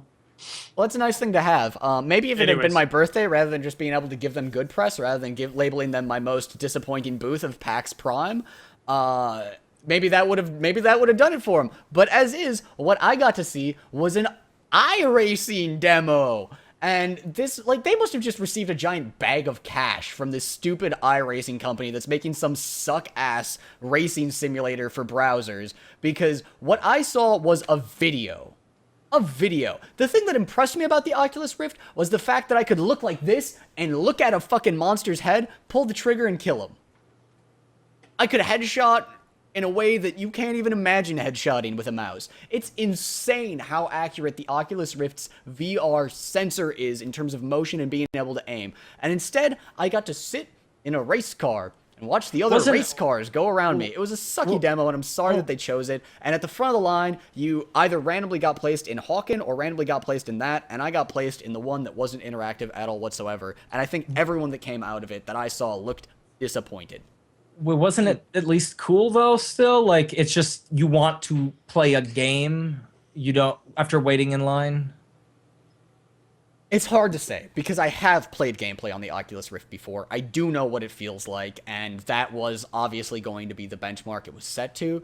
Regardless, it's not the best demonstration of the technology that they could have put on at PAX. See, now I wish I would have seen that demo, because I want to be able to counter Tom and be like, no, Tom's just hating. The thing is that I've got no reason to hate. I love that technology. I want it to succeed. I can't wait until the consumer version comes out. I don't want to buy a dev kit because I'm not a developer, and it seems like it honestly is suited best for developers. But it's amazing. It's an amazing piece of technology, and I'm disappointed in that booth. I'm not disappointed in the technology. I just wish that they would have done a better job of showcasing it. That's really all. It's too bad that you had to go with that demo, because I would imagine that the Hawken demo is exactly what the Oculus Rift is kind of aimed at. Right. I know one of the biggest things I'm excited for is Star Citizen, which is a flight sim game, a space sim game it's I don't even know when it's coming out, but it's still in pre-alpha. They just released the hangar where you can just go around the hangar and get in your ship and stuff. But using the Oculus Rift with that will be probably one of the coolest experiences of my life, because if there's something that virtual reality is meant for, it's that. You don't need to be moving around yourself. You're gonna feel like you're in a vehicle. And right now, one of the most impressive demos from people that have seen more Oculus Rift that I've seen, even the people that there are people that have played the BFG edition demo where you can headshot super easily and you're fighting monsters on Mars, and that's awesome. But people have said that there is currently an Eve. I'm not remembering the name. There's something with a V and an R in the name, so it's Eve VR.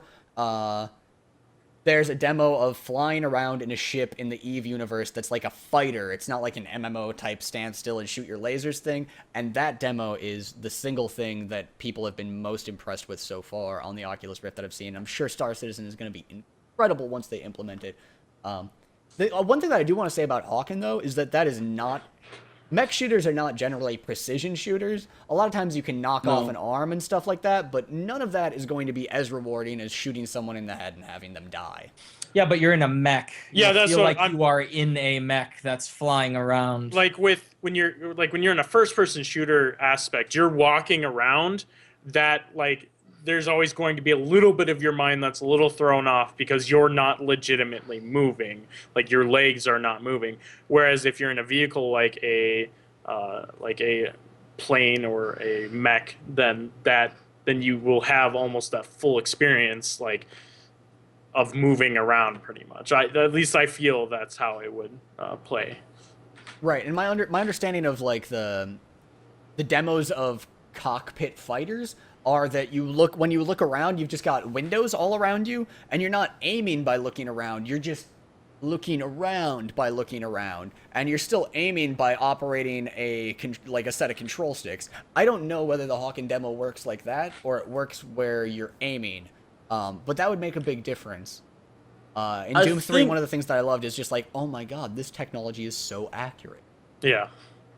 I think from what I've heard, the Oculus Rift is completely you're still aiming with your mouse and keyboard or your controller, and then when you look around, you're just looking around in the cockpit because you're like sitting inside the mech, and that's the feeling they want to have. It's not aiming with where you're looking, as far as I know. Yeah. Sounds like it would be sweet. I mean, I begged them. When I got to the front of the line, I begged and pleaded and mentioned a number around 500,000 in terms of eyeballs that look at things that I put on the internet. They gave no shits. They gave no shits at all. They could not be bought. They took one look at you and they said, "We don't like this guy." I guess not. They wouldn't let me wait until the Hawkins station opened up. They forced me to go and sit in the iRacing, and I wasn't going to wait another half an hour in order to be told, no, even though we just saw you go through the line, you still can't wait and go into the Hawkins booth. Right.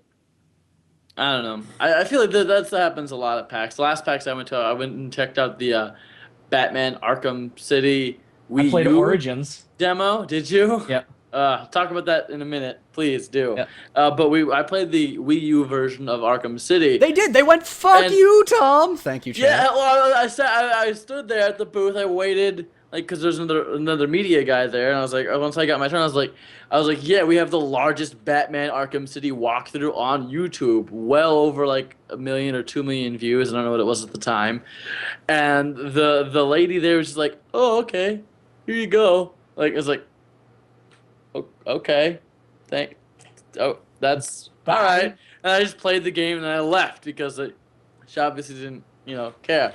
But it's just weird how sometimes the PR there is. You're probably dealing with like loop. You're probably dealing with an external PR person, right? Because the lady that I had was Jen from 47, so not WB, so she probably doesn't know that much about the game. Fortunately, though, they at least this year had. Well, fortunately, though, they had publishers this year to talk about the games that were just, like, sitting there and were talking to me. And then, like, I'd get done playing and then be, "So what'd you think?" Like, honestly, so about Batman Arkham Origins, I barely played any Arkham City, and I haven't played any Arkham Asylum. I was so terrible. That'd be the most humiliating video ever to put up of me on YouTube. I didn't even know... Wait, Raymond, like, you get to play it. What? It's sitting there. It's in my room. Like, it's there. Are you saying, why haven't I played it? Well, it's just like, damn it. Like, I didn't even know how to use a Batarang. So. Even if you didn't have a press pass, you could just walk up and start playing Batman Arkham Origins there, Raymond. You know what was really nice? It was nice leaving PAX not on the last day because it runs to Monday now. Oh. So for Labor Day. And so we left on Sunday. So we didn't leave when everything was over. We left when it was still going on. It wasn't depressing. I'd have been even more depressed at that point. Basically, the last thing that we did was we went to a Strife party and got free drinks, so we drank as much as we could in an hour's time. Talked to Max Scoville once we started feeling it. I'm just like, Max Scoville! And after talking to him for like 10 minutes, he's like, all right, I'm going to go talk to my girlfriend now because she's here with me. You're keeping him from his lady. Yeah. Jack. Jeez. Yeah, let the man handle Max his Scoville business. seemed legit, though. Man. Yeah, it was really cool. I watched their awful attempt at live streaming through the convention hall? Yes. I mean, it wasn't any fault of their own. It was the technical aspect of live streaming in the convention hall. God damn it, Jim, I'm a live streamer, not a miracle worker. Like, for all intents and purposes, Max Scoville was fine. He did a good job. He was entertaining and funny and all that. It was just like, wow. I mean, when you're in the convention hall, all cellular data is pretty much dead because there's so many people around. And it's just like watching that is just like, oh, God. But you know who my favorite guy... I watched all of that. You know who my favorite guy in Rev 3 Games is now, Raymond? No. Anthony Carboni. Oh. Okay. After that panel, Adam Sessler did a spelling bee. That was his section of the Rev 3 panel. Tara Long just talked about YouTube comments. I skipped Max Scoville's section because I went to the bathroom, and I came back to, I think they were raccoons having sex. And Anthony Carboni had a hilarious section where they were talking about like the thing that game reviewers hate more than anything is playing games. So how do you review something when you haven't played it? And then he like went through step by step. Like IGN has a +4 modifier to their score automatically. Polygon is a -2.5. Kotaku, you can just check with your editor. Maybe you don't even have to review the game. Maybe there's something interesting going on in Japan, and they'll just find posting that. And then they said Rev3 Games, we do this snack modifier, and it's like how much Slim Jim is interested in a game. That's what they review it on. It's just really, really funny. Yeah. That panel in general was pretty lackluster, though. I mean, he had the best performance on it, but that's, you know...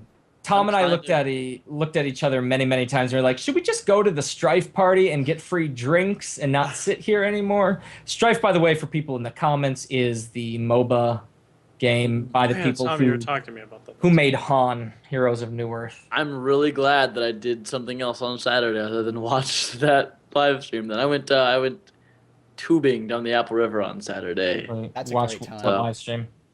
They live streamed the panel. That's the word. Oh. They live streamed that. I was going to watch it, and now I'm glad I didn't. So, yeah. They live streamed the what panel? The Revision 3 panel. That was on Sunday. That was Saturday. I remember specifically. They might have had 2 panels maybe, but I know they were live streaming a panel on Saturday, and I chose not to watch it because ours was the Rev 3 Games panel of amazingness and awesomeness. Yeah, there's something about it. You know what game I saw a lot of? XCOM Enemy Within. So now there's mechs and that's the expansion pack, or is it a new game? It's expansion pack. Is it? Yeah. They're adding mechs and then genetic modifiers to the soldiers. Looks really cool. Aliens get mechs too. Yes, they do. There's they get Mechtroids, which is not a Metroid. Not a Metroid. It's a Mechtroid. Oh, jeez. Yeah, looked good. Otherwise, allow me to talk a little bit about Strife, because I think that this is potentially a big deal, in the same way that League of Legends is a big deal. It's an even easier to get into version of League of Legends, which is funny because it's coming from S2 Games, who made Heroes of Newerth, which is a direct clone of Dota, the original and most regressive MOBA game. So Strife is making decisions like, if you're out of combat for a little while, you just regen all of your health and mana. And you can select your hero and then jump into a game. So it might end up being a big deal. I just don't think that it should be dismissed entirely as like, the name of the game is Strife, not going to talk about it. It's similar to League of Legends. It's a little bit probably going to be easier to get into than League of Legends, but League of Legends has a massive foothold in that space. I'll say about it. All I played was the tutorial. It was cool. I talked to a systems analyst. Apparently there's a really cute girl who works at the company Tom was talking about. They have a very cute graphic designer there. Didn't see her. I just was drinking. I happen to be taken. If you're watching this, graphic designer from Strife, I'm sorry, but I am taken. My heart goes to another. The correct response is very cute, though. The correct response is, but not as cute as my girlfriend. There you go. That's of course not. Of course not. How that works. So how do you feel about Dodger, Tom? She's an attractive lady that I crushed at Towerfall. That's right, Dodger. Get some. That's all Tom cares about. I gotta look this up. Who? I gotta see what she looks like. I think Dodgers. I searched it and it just comes up with the LA Dodgers. Dodger's really cool. It's like what, I heart something or another? Press heart to continue. Press heart to continue. Or there you go. That's what you. Oh God! Now this podcast is degraded into grading Dodgers looks. I'm in that network. Damn it! I gotta deal with them. I just was curious because I don't know. Oh God! Like. Google Images. She's not bad looking. Photoshop pictures everywhere. Okay, so short. She's very small. She's a very small person. Yeah, she's so short. What was I gonna say? Oh, Tom tried to get Polaris to buy out our contract, which they should do. Get some, Polaris. Get some. Throw some money at Rev 3.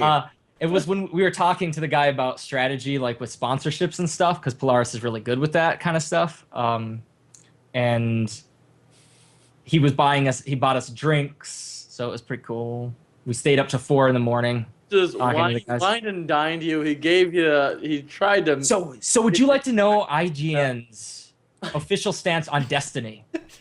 It's not I talked to an IGN guy, and this is their official stance.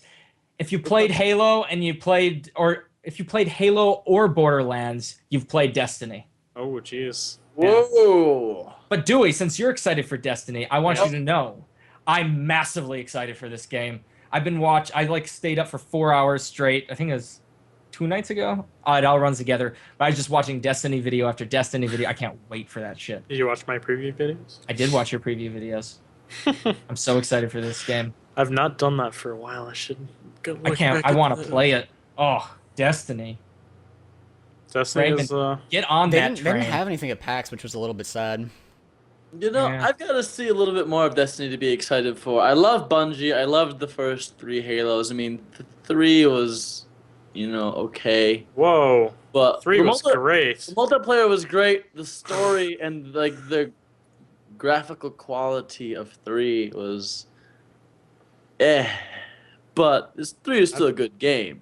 You know what I want to talk about a little bit more is Knack, because Zach kind of brushed this off as this is a good game because Mark Cerny's involved in its production and Zach loves Mark Cerny. But this is a legitimately really cool game. If you play it on hard when you start out, it's like a one-hit kill, which think about any game. If you gave it one-hit kills, suddenly a lot more difficult when you can't just tank shots from things.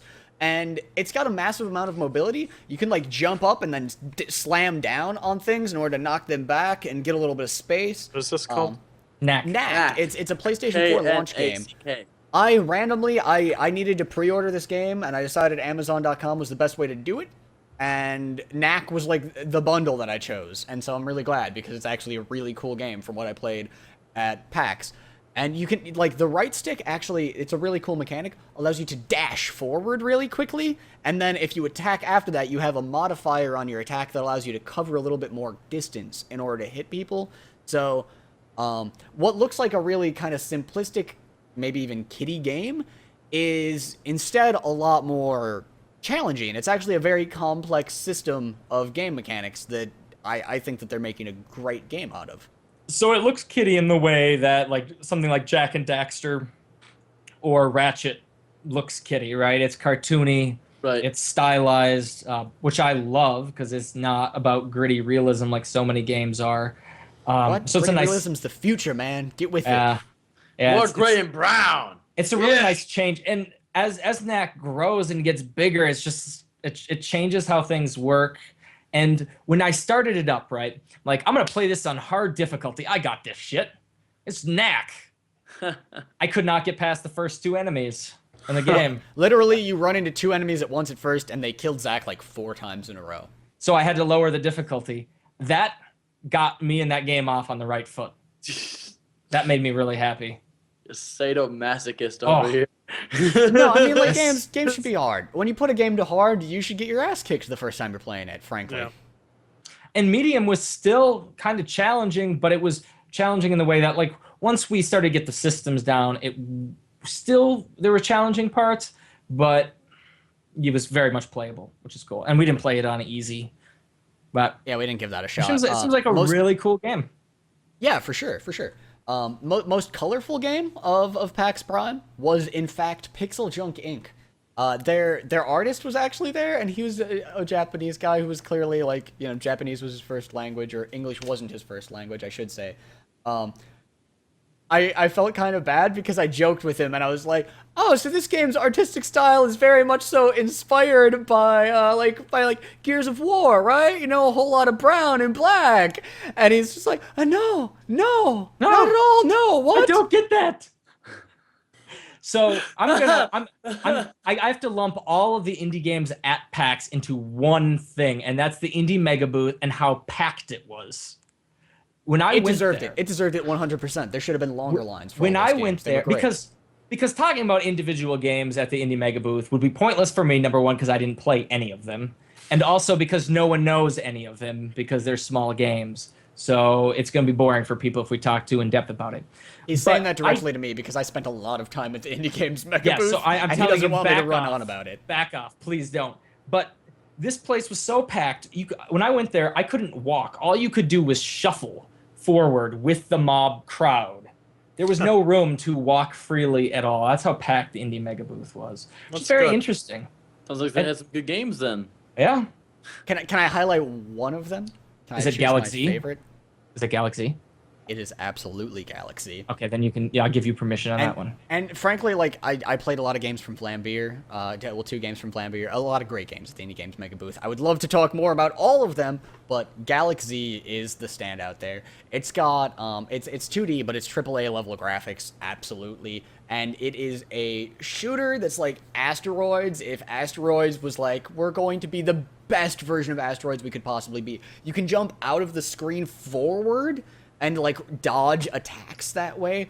It's really, really cool what they've done with that game. It's a very stylish Asteroids-ish game. They're talking about a long tail sort of game where you can play it forever in terms of making your ship better, and they're talking about online. They want to do everything with it, and I hope they do, because the underlying systems that they have are so crisp and so fun.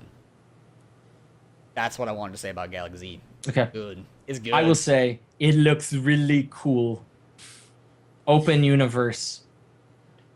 I like it.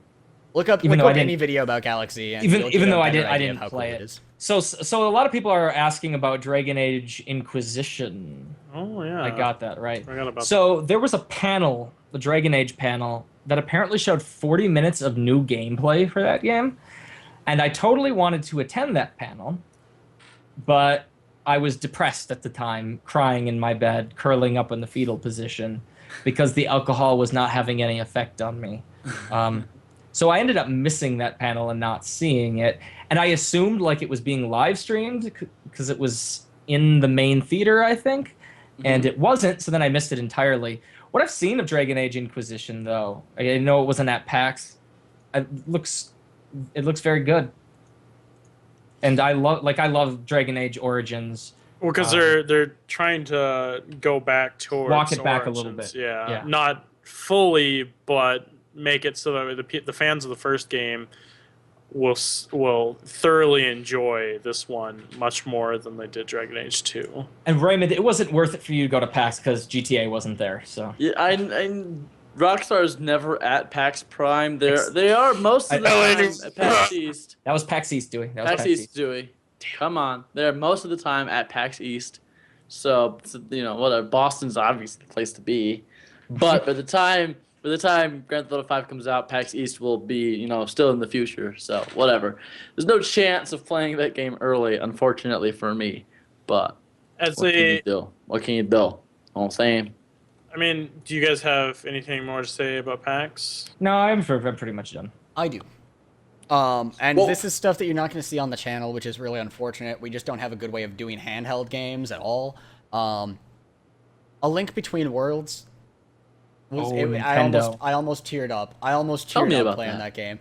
I love A Link to the Past so much. It's the same world. It's in a 3D thing. They've got the thing where you can walk along walls. Whatever. I don't care. They honestly could have just made new dungeons in the world of A Link to the Past, and I would play the shit out of that game. Also, Pokemon X and Y looks very good if you like Pokemon games, which I do. So I'm looking forward to my 3DS getting some playtime. Tom, I don't know if you know. I don't know how much paying attention of the Pokemans you have been doing lately, but I'm buying heavily researching the Pokemans. I'm buying a 3DS for Pokemon X and Y. I have not owned one since it came out. So, Pokemon X and Y. There's the 3 starters, right? You've got Fennekin, the Toad guy, and the Froakie, duh, and Chespin. Chespin is the he's a little like monkey dude with these. I don't know. When I played Pokemon X and Y, I started with Froakie. Anyways, that's the only reason I know that one. All right, so you get those 3. You get to choose one of those 3 as your starting Pokemon. But, and this is a big but, Zach, I want you to listen too. Oh, I'm ready for this.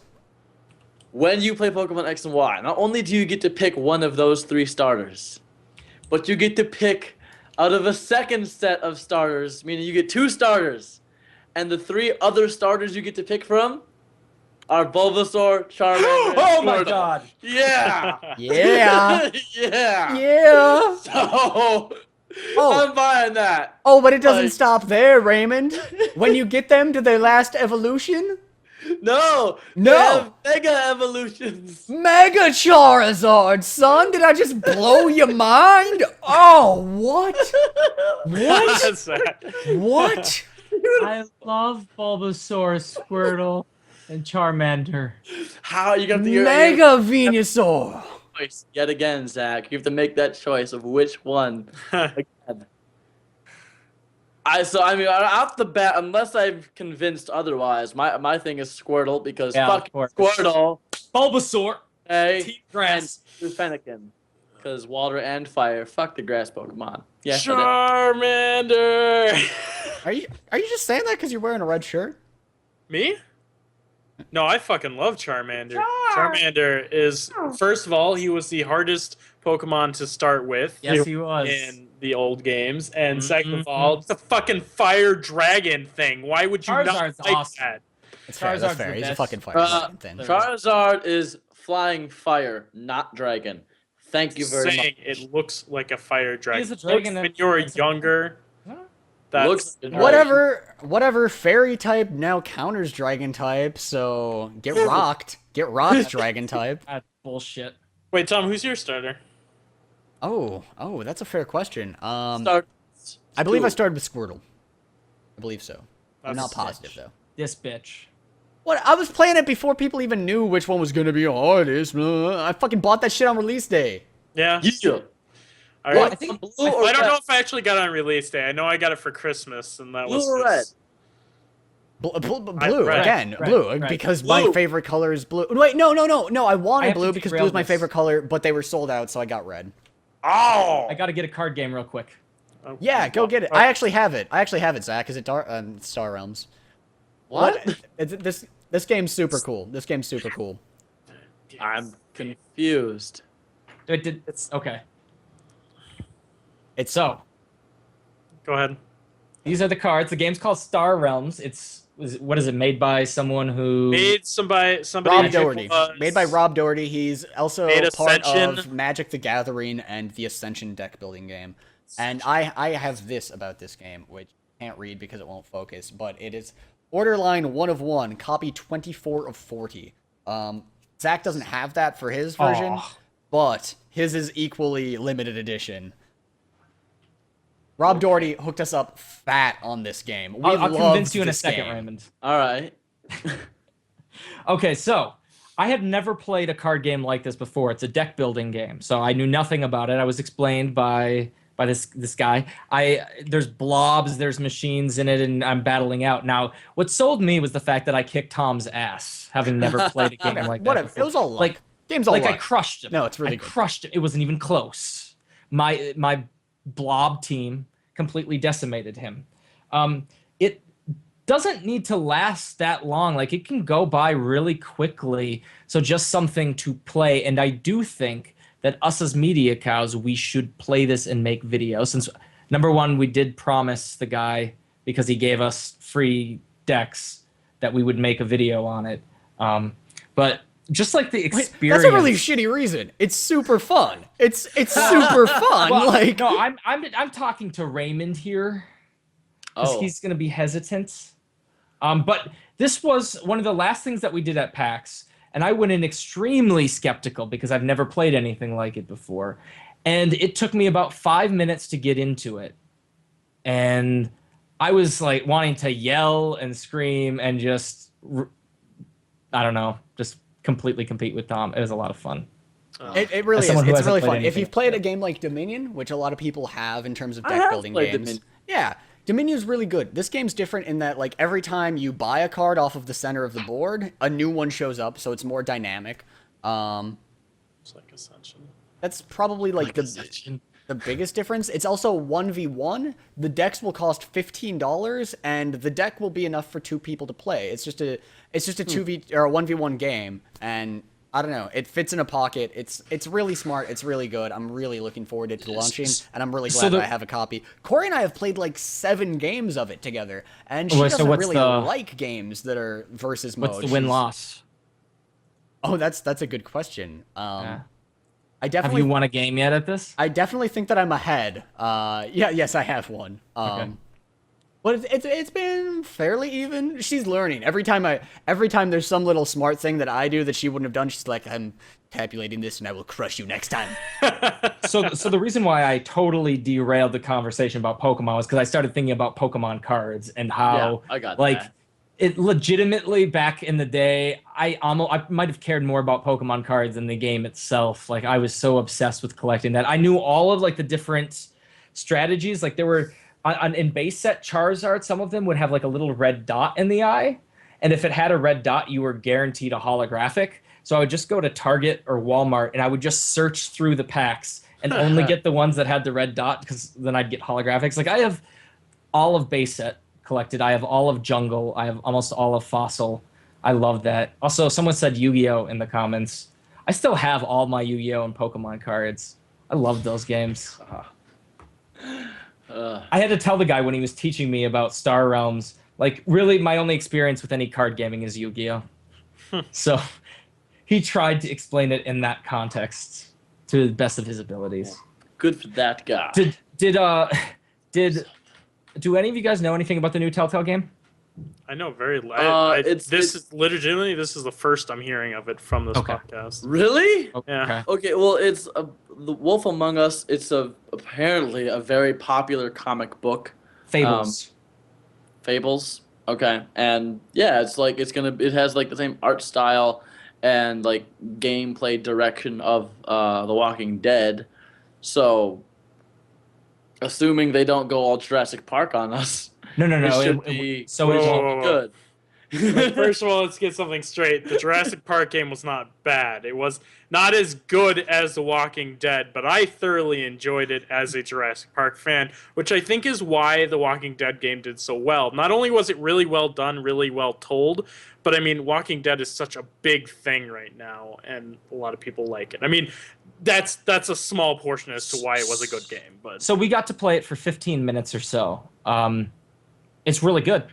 It is. The story's compelling. Okay, I got to be a total douchebag to a frog the whole time. like you're supposed to stay disguised as a human, and this frog is not paying the money for the spell to stay disguised. And he's like giving me all these excuses, and I'm just like, I do not give a shit about your excuses. Do it, or you're people you're can't being be knowing taken frogs out. is walking around out here and shit. And then like combat is similar to Walking Dead.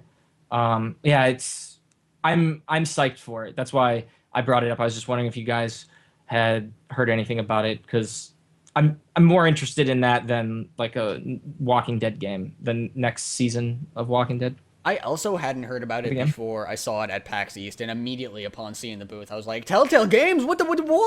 And like immediately go up and start harassing them to let me in. It had like such a huge line too, which we got to cut to the front because we're pressed. It did. I actually think that probably the Battlefield line was longer than its line, but I'm not positive. It's Nintendo had a huge line for Wind Waker HD. I would imagine. That's true, but they had like one console for it, so that's kind of cheating. Wind Waker HD comes out like the week or 2 weeks after Grand Theft Auto 5. So I mean, like, we normally do go as press. We don't have to wait in lines. But if the game comes out in less than a month, why spend most of your day at PAX, which you've paid for, to wait in a line for? There was a free T-shirt.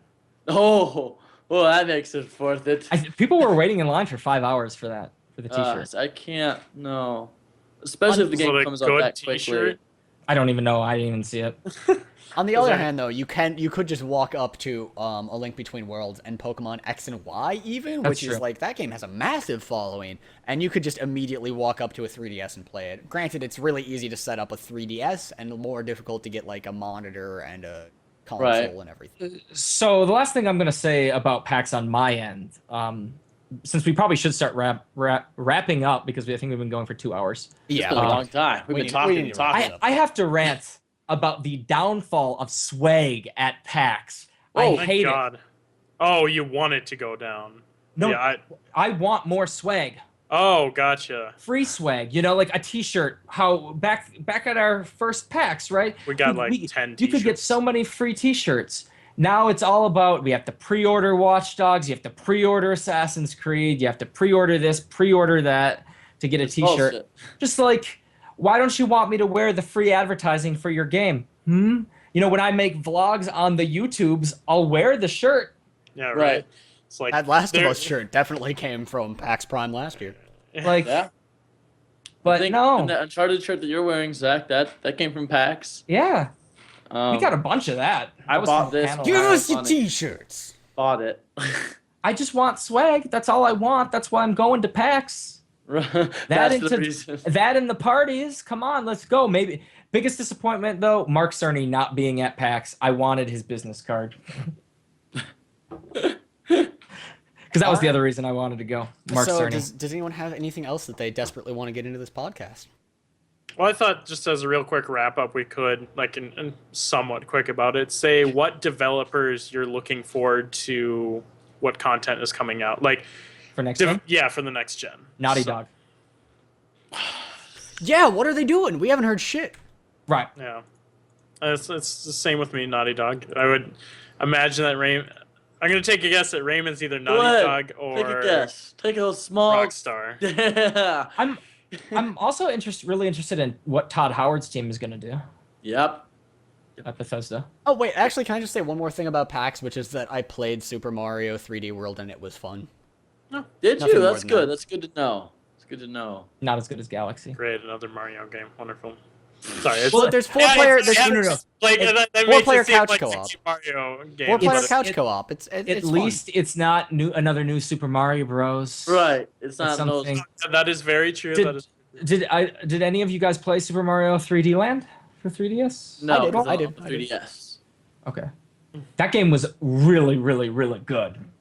Oh, yeah, it's super good. And Super Mario 3D World seems like it's absolutely in the same type of tradition. What other developers do I care about? They're doing? CD Projekt Red. That's a huge one for me.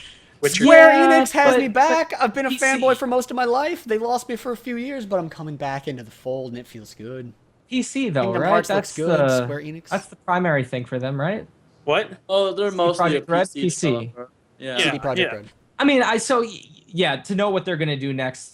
I mean, Witcher, it's because of Witcher 3 and Cyberpunk 2077. Cyberpunk 2077 has had nothing but a teaser trailer released for it. And those games, rocked faces and then went stealth. Yeah. Witcher 3, I mean, there's quite a bit of content out there now, but I think that's going to be a huge, huge game. I think it's going to be, I don't know, I think it's going to be awesome. Since I talked about Naughty Dog, I remember when Insomniac wasn't shit. Yeah, I saw in the comments someone mentioned Ratchet and Clank, and I'm like, if this were 4 years ago, I'd be like, hell yes, let's go look at what Insomniac has in the upcoming next gen.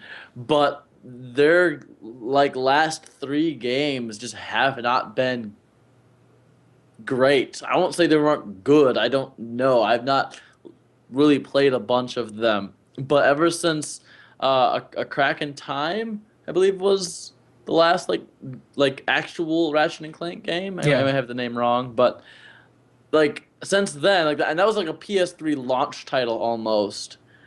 They just have kind of fell off the map, and now they're multi-console. They're not exclusive to PlayStation anymore. The game that they debuted on Xbox was not well received. I don't know. I want to still have a somewhat nostalgic view of Insomniac. I mean, they made Spyro, Ratchet and Clank. These guys are good, or they were. But. They used to be right there with Naughty Dog, right? Yeah. Naughty Dog, Insomniac, what are they going to do? And Naughty Dog has just blown them away. Insomniac, I don't even know. I don't know. And I mean, granted, it is fair. I haven't played. It's Fuse, right? Fuse. Yep. I played Fuse. And played the latest, the Ratchet and Clank All for One. Yeah, but I played that at PAX last year. I think it's very clear that they lack that specialness that every game that Naughty Dog does. It's they might not be terrible games, but they lack that specialness that has you waiting for what they're gonna do next. Yeah.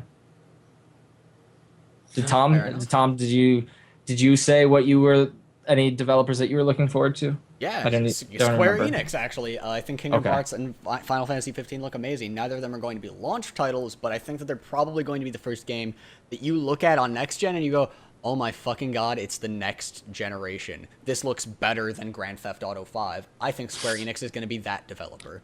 I mean, all right, Tom wants to fight, is what I'm hearing. Tom wants to fight me. I mean, to be fair to Tom, Grand Theft Auto isn't meant to look like the most gorgeous game in the world. I mean, it's working as hard as it can on the current gen consoles. No. I mean, it graphically looks better than Grand Theft Auto 5, which is a current gen game.